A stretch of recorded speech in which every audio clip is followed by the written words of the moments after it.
Okay. For you history buffs,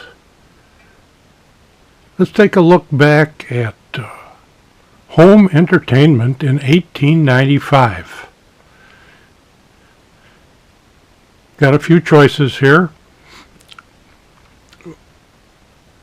We have a Edison cylinder player, cylinder phonograph, standard D that will provide the music, and then we have Ernst Planck here with his magic lantern, and then we have a selection of magic lantern slides. Start out with some black and white from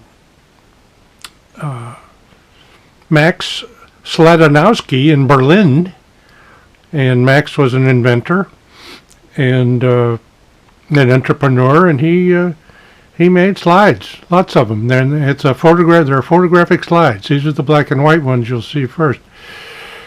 And then at the same time, now Max was in Berlin.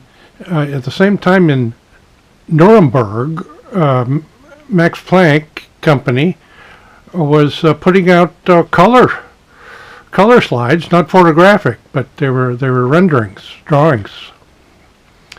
So here we go. We're going to have a look at what was going on in 1895.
By the babbling brook.